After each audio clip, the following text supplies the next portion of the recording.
Now, one of the things I'm known for is finding brand new places that actually have paranormal activity, and sometimes I pick those places at random, and that's exactly what I'm doing here with the Mount Hope Cemetery in West Seneca. It's been a place that I've always kind of been drawn to and I've had an attachment to. Now, as far as research goes, I haven't really came up with anything as far as paranormal activity here that's actually been talked about mainstream. Now, what I'm doing here is more of an experiment, because even though I've been drawn to it, I had a handful of other choices of places to go, and I kind of chose this one sort of randomly. So there's three things I'm looking to actually get out of this. Now, one of the things that people talk about is that all cemeteries have their own latent spirits attached to them, whether they're wandering souls that come down once in a while or actual cemetery guardians. So I'm going to find out if that holds true and if this place actually has one. Now, the second thing I'm looking into is to find out, this is the time of the year where the veil between the worlds grows the thinnest. Like today is October 19th, we're closing in on Halloween and All Saints Day. And so it's believed that spirits tend to show up and manifest more as the veil between the worlds gets thinner and thinner, and it's easier for them to cross over. I want to find out if that has any effect on this particular cemetery, so we're going to find that out while I'm here. Now, the third thing, this cemetery has what's called a potter's field. Now, what a potter's field is, it's where unclaimed bodies kind of get put in mass. I mean, they're probably in like regular crude wooden boxes. Sometimes funeral homes, when no one claims the bodies, or John Does or Jane Does or whatever have you, they get put in just regular graves that are unmarked. I'm going to find out, if it being this time of the year, if that holds any significance and if there's activity here linked to that. So basically, that's all I have. I don't really have anything that I found online or anything like that, nor any of my books that talk about claims of paranormal activity here. So I'm going into this completely fresh, with a fresh, whole new attitude and a whole new location. Will I find activity here? The fact that it's closing in on Halloween, will that make a difference? And do souls still wander the potter's field, upset that they never got their final marking or their proper religious burial? We're going to find all that out tonight.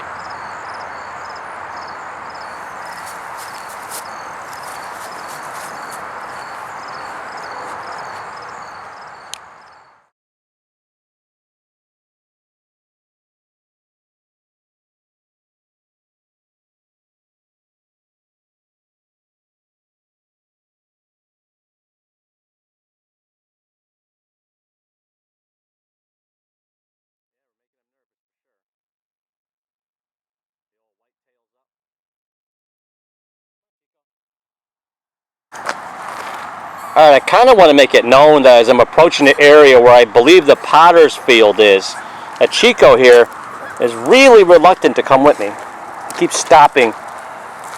Now, animals are more open to the paranormal than people are, so it could be he's picking something up but he doesn't want to get too close to. It's just a thought.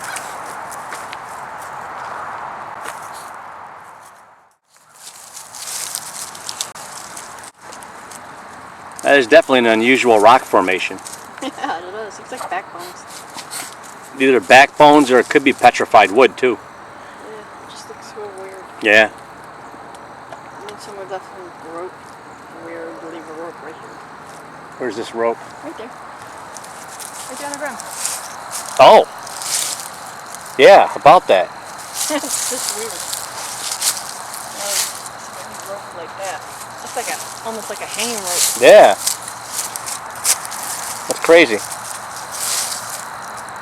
That's something you don't see every day. No. Yeah, it has no purpose being here. Yeah. No, nothing, none whatsoever. also said it looks like some kind of hanging rope. Maybe someone thought, well, this tree's not big enough. Maybe someone brought it here with that intention, maybe from over there, and probably kind of gave up on the idea, thankfully. Yeah, maybe.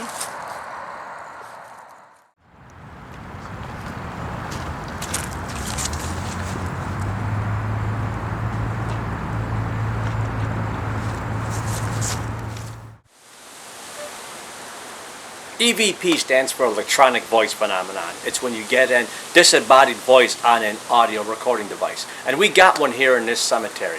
This one seems to say, "What's that?" And it comes across as very clear. Check it out.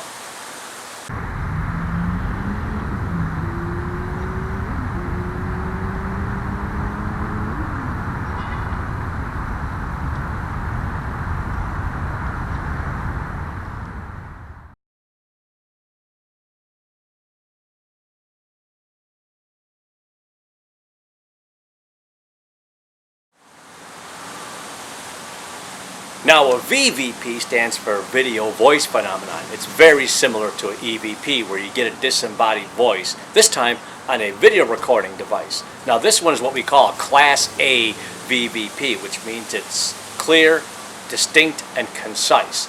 Now this one just comes out of nowhere and says, "Hello." Check it out.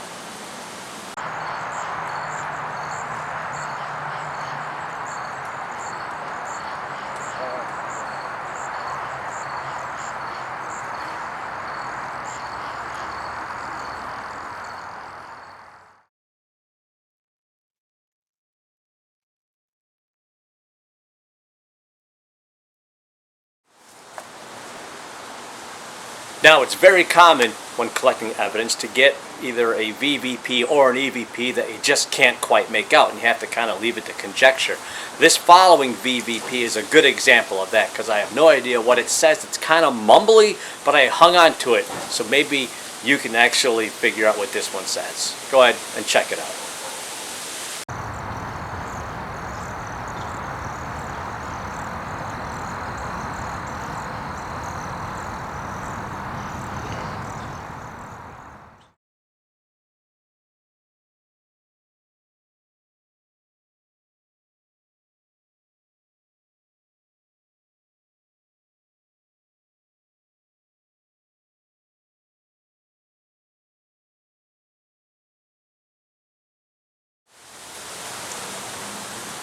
Now, when I started this experiment, what I set out to do is see if this time of year, when the veil between the worlds becomes its thinnest, if that makes a difference in a location, whether it has a haunted reputation or not.